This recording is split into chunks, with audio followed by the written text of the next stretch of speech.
Hey guys, how you doing? It's Henry and Mowers and Blowers. Welcome to another episode. I'm gonna be checking out what's wrong with the Pyt9000.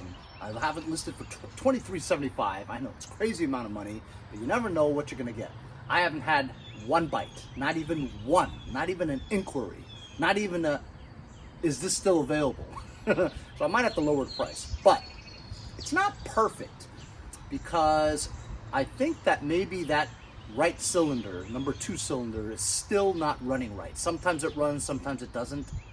So I'm thinking I should check the spark, disconnect coil number 1 and see if it fires up by itself, because it runs fine on cylinder number 1 by itself. I don't know if cylinder number 2 is actually running, you know?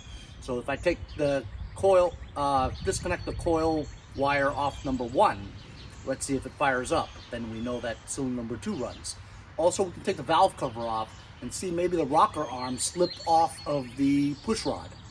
Or it could be infamous for these engines, the Briggs V-twin, is that the valve guides pop out. And so the valves aren't sealing. So that could be it too. But we'll check spark on that. We'll do some troubleshooting to make sure that cylinder number 2 is running full time.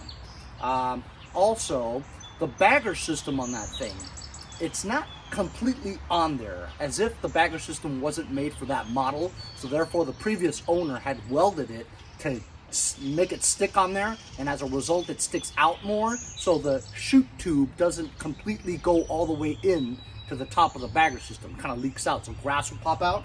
So I have to check that out to make sure it's 100% before you know, I'm ready to, well, it's listed already but ready to sell.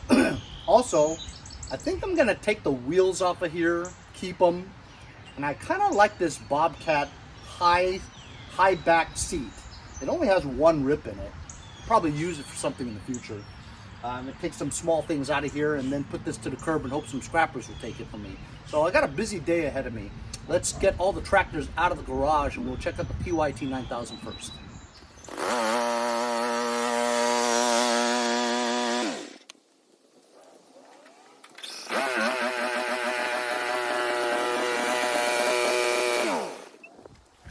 Alright, I'm gonna have to take the deck off of this because I can't open the hood completely with this bull bar in the way. I absolutely love the bull bar. So, first thing we're gonna try is we're gonna pull the coil off of cylinder number 1. Cylinder number 1, right? From the left to right? Yeah. So that way we can see that. I'm gonna put this over here so it's not next to the fuel line here. Sparks, fuel, you know. So if it starts and runs, we know that cylinder number 2 works. You guys think it'll run? Maybe not.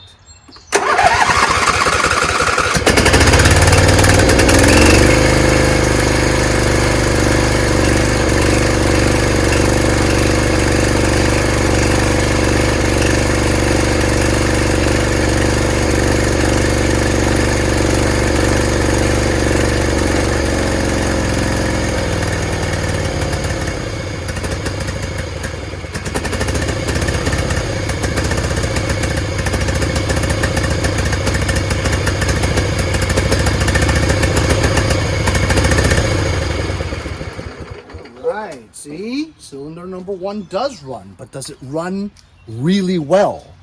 You saw that at lower throttle, it was kind of like. So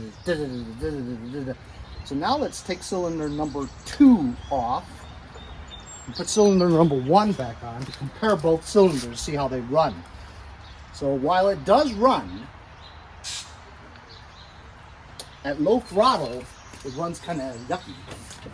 So maybe it has intermittent spark. See if cylinder number 1 sounds better by itself.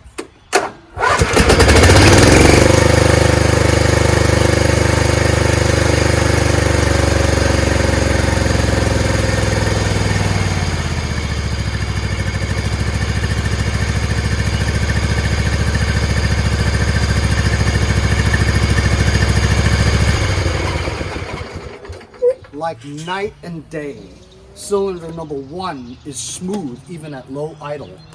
So We may have a magneto issue on this one.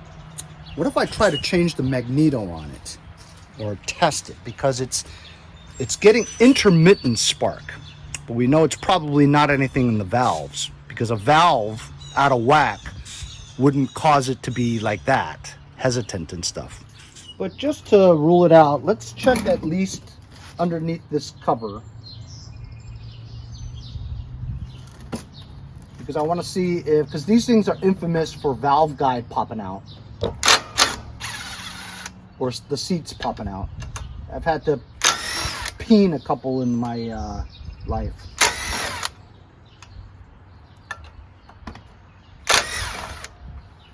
It's easy enough to check.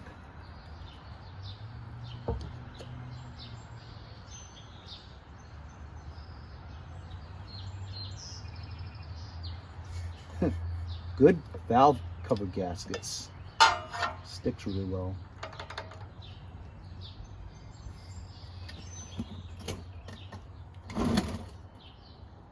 Everything looks like it's in order.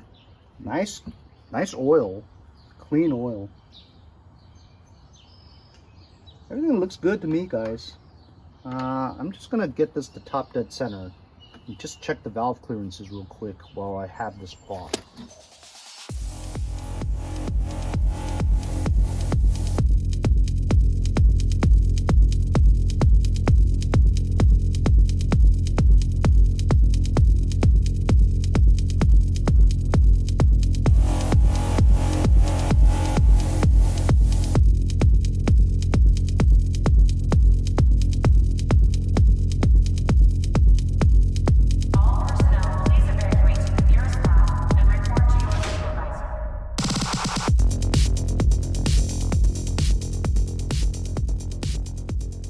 Check the valve clearances, they were right on, no problem.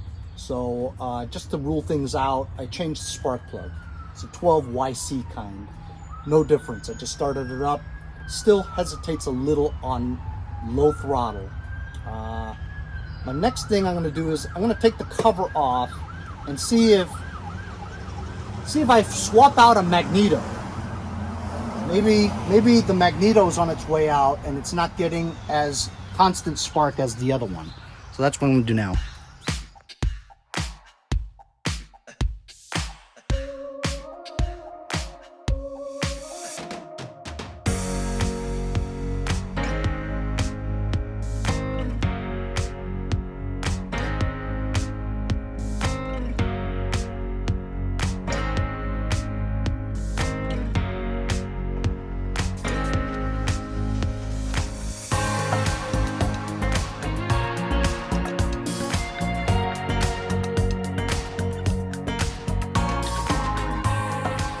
So as you saw from time lapse, I tested this original magneto and it was a reading of 4.91 ohms on this one, that one, and this contact here, which is pretty good.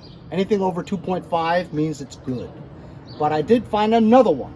They have different kinds. The Briggs & Stratton, there's one made for push lawnmowers, which is a little bit more narrow and the holes don't match up. And then they have the bigger ones for the lawn tractors. This one was a lawn tractor one that I had that wasn't good to do. I have two other ones, but they were like kind of separating. The plates were separating, so this one was a good one. And I measured it. This is actually less than the original one, 4.64. But anyway, I cleaned the rust contacts, as you saw, and remounted this to see if there was any difference. Did I tell you that I also changed the spark plug just to rule it out? I did. Anyway, there's not much difference. Maybe a little bit better, but not much. So I'm thinking to myself, the carburetor, it splits off into two manifolds. One goes in here, one goes in there. Well, if your carburetor is clean, but the jets for the cylinder number 2 is not clean, it's not getting the proper amount of gas, if you will. And I never cleaned the carburetor on this. So maybe I'll drop the bowl and just see what's going on in there. I mean, maybe, you know, because I've ruled everything out. We checked the valves, it was good. Replaced the magneto, replaced the spark plug. And it still has that same, not misfire, but hesitancy on cylinder number 2 at low throttle. So the carburetor would be the next step, I would gather. So I'm gonna try that. I'm just gonna drop the bowl real quick and spray some shit in there. Maybe remove the main jet. That might be difficult to do without taking the whole carburetor apart, but we'll see what happens.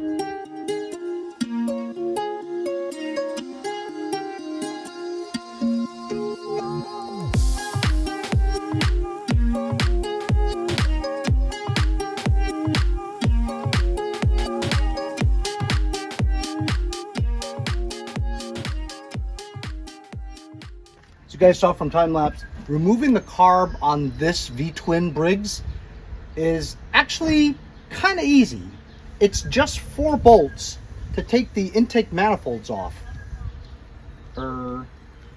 Yes, the intake manifolds off, and that's it. Comes right off. 2 linkages, and 2 Phillips screws for the bowl, kind of like a Nicky. Kind of a pain. Here we go. I loosened the bolt, so here we go. Let's see what it looks like.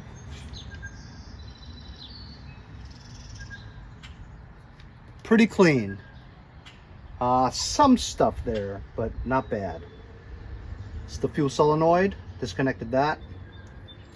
Everything else looks pretty good. I don't see any dirt or anything like that, so I mean, there is some ethanol buildup in there, but I don't think it makes much difference.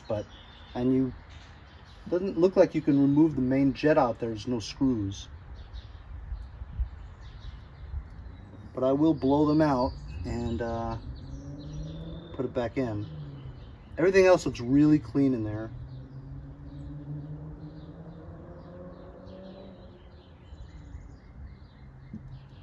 But there is 2 jets right there. Right there, see? And they look clean.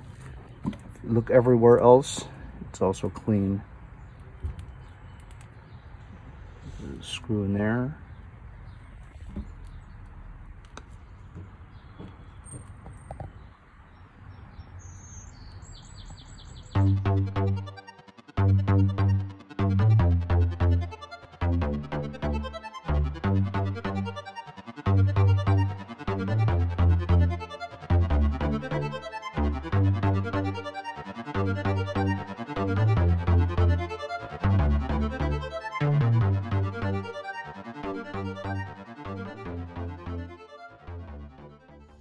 While I'm cleaning the carburetor, I got this in the mail. It's 130,000 RPM.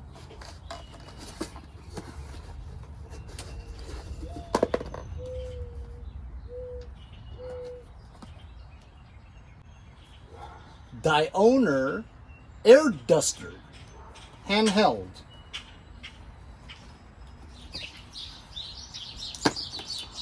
It's the kind of thing that you use instead of having a can of compressed air.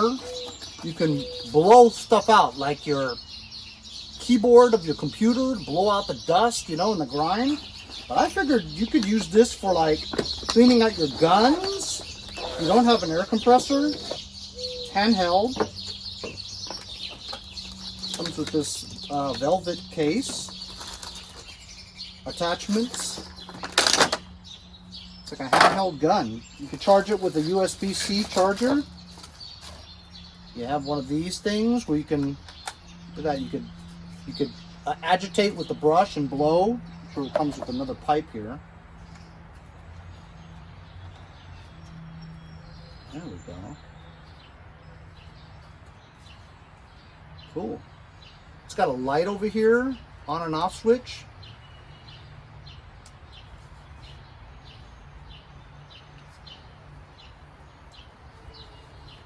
The power button over here with 4 LED lights that tell you that it's right now 3 bars, so it's charged 3/4 of the way. So here, let's try it.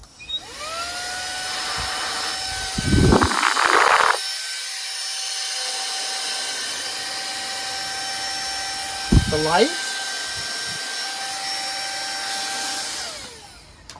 It's cool.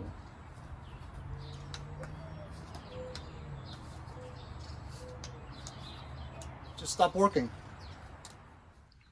it needed a charge. Okay, we just charged it up a little bit. Press it again for second, and then third speed.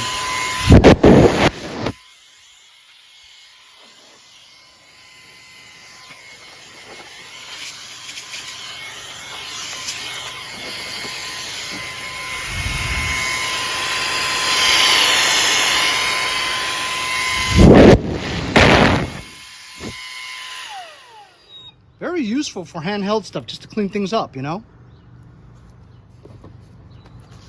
As you can see, if you have blow-up toys for the pool, windowsills, computer keyboards, your vehicle, household items, office use, inside the car, lots of uses.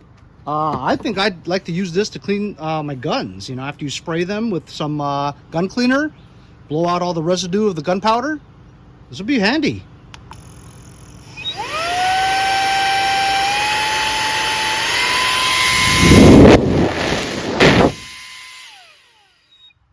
Cool. So it needed a charge out of the box. Comes with a whole bunch of other attachments, brushes and stuff, tweezers. Like I said, it'd be good for, if you didn't have an air compressor, you could blow out your guns, whatever. Carburetors, get the dust out, whatever. Handheld, you know, as long as you have it charged. Anyway, DIOWNER, air duster, handheld. Leave a link in the description. See if you guys want to check it out. Let's put this thing together now.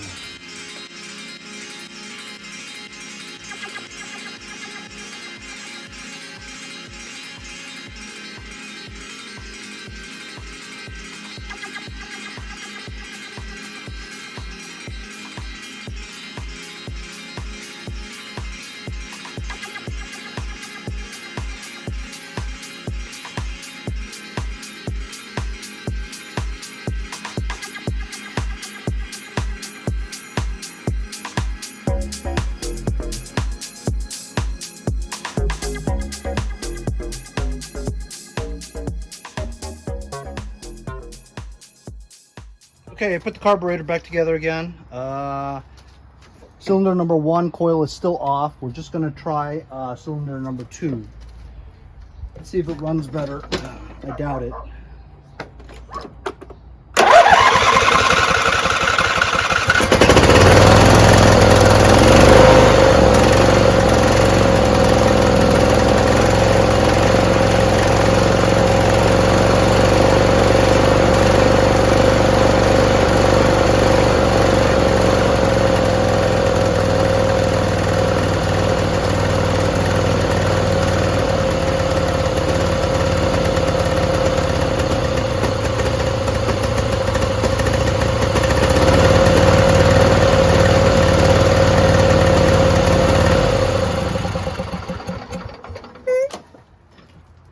So yeah, it still doesn't, there's no difference. I'm gonna put cylinder number 1 back on again. See how it runs on both. We know they're both running though.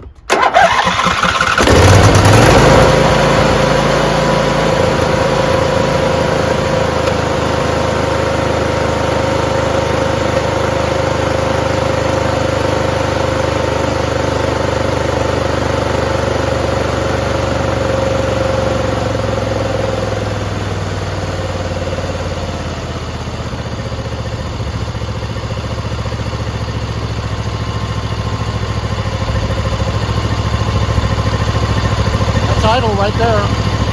Both cylinders are running. The right one not so good, but we tried everything. It's fine as long as we know that both cylinders are running.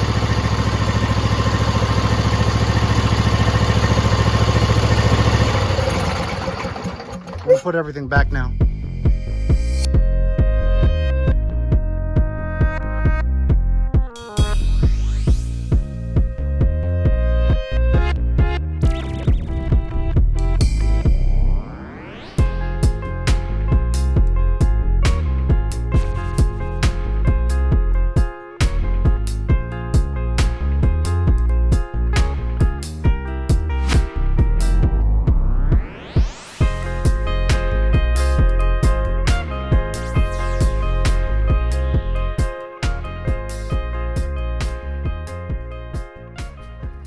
So did a lot of work. Swapped out a spark plug, sparked out a Magneto, checked out the valves, did a carburetor clean. There's no difference.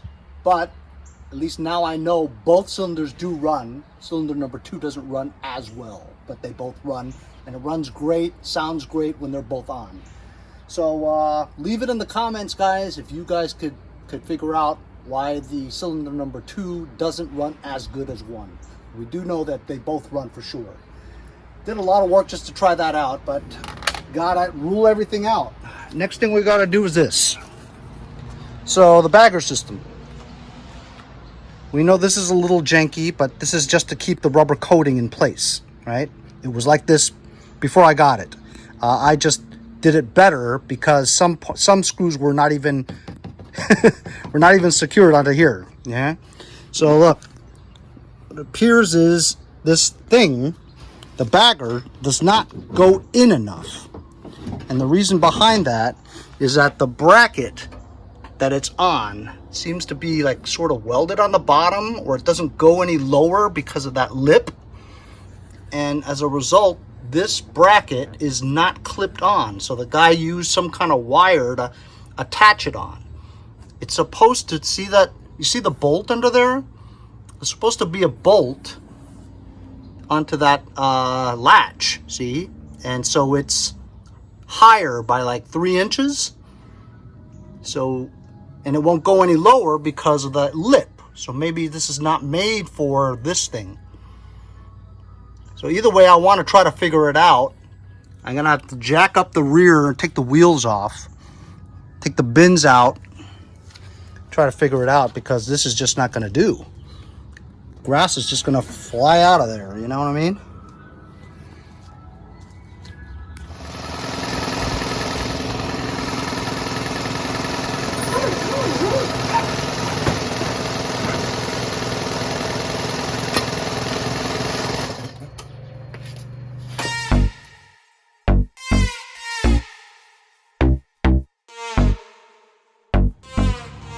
So removing the rear wheels reveals this. Check it out.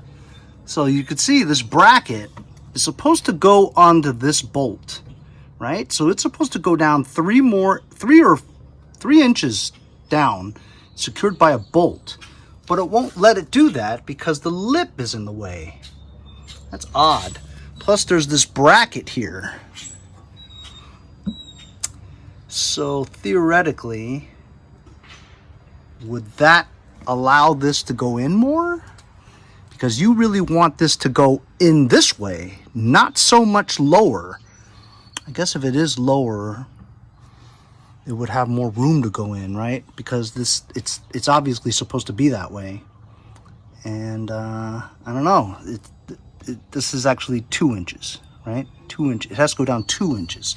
So does this bracket get in the way of 2 inches? No, it doesn't. Gets in the way maybe 1 inch. Even if you took this bracket off, it still wouldn't fit.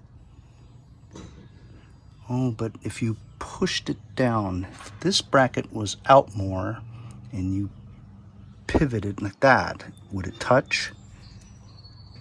I don't think it would.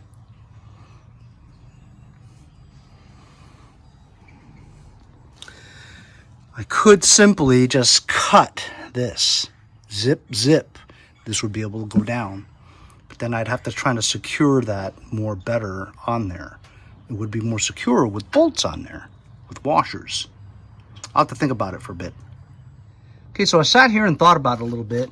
I removed the coat hanger the guy had here. So check this out. What if we moved this bolt to this hole? It would line up, and it would be able to push it in more, because there is some give. See? I think maybe this guy has the bolt in the wrong hole. I think it might be in that hole. So that gives it a more tighter fit, and it would fit this. I wouldn't have to cut that. I'm gonna try that. I'm gonna move this bolt here. I actually found the 9/16 bolt that's threaded. That'll go right in there. It's designed for it. But this thing is under so much pressure, I mean, the bend, it has to bend in. So I'm gonna get some clamps. So I clamped it, and it's off by just a millimeter or so. And it won't go anymore because the bend is right here at the corner. So what am I gonna do now? And it doesn't seem like it helps it much. This gap is better. I don't know, I can't figure it out. Okay, so I put a clamp there, clamped it so that it's tight. Got it on there, boom!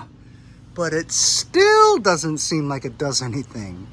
I think maybe during the years when he used this, the bagger system got caught somewhere, like on a gate or something, and pulled it so it bent this outwards more. What if I bend it inwards more? That'll allow this 3 inches to go inside. So I'm gonna get some ratchet straps, put it here and to the front end, and just crank until it bends it back like that. I even used a heat gun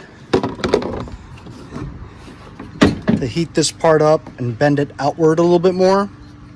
It did a little, but not a lot. As you can see, got this strapped to the front end. Cranked it and cranked it and cranked it. Can't crank it anymore.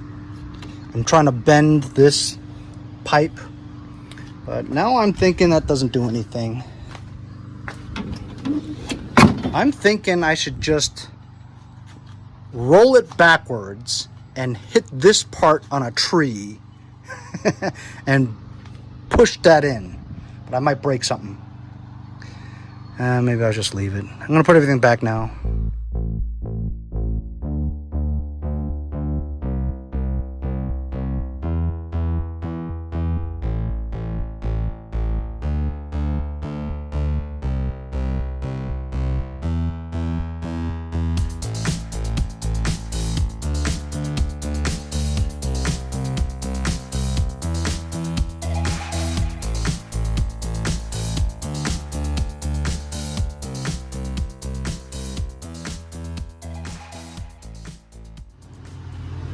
So the combination of the things that I did today actually worked. I put everything back together and son of a gun, it's closer. So I mean, the combination of bending that thing, getting both bolts on there, heating that up, stretching it, I guess it worked.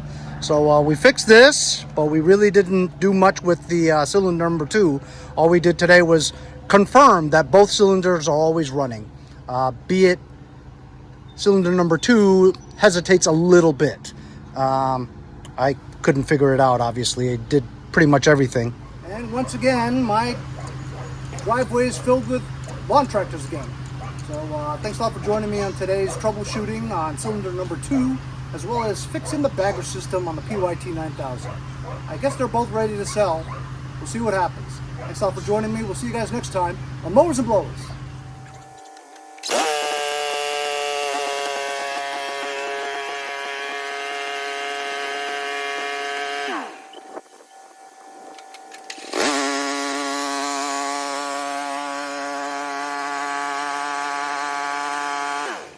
Hey y'all, it's Kylie here, and we'll see you next time on Mowers and Blowers.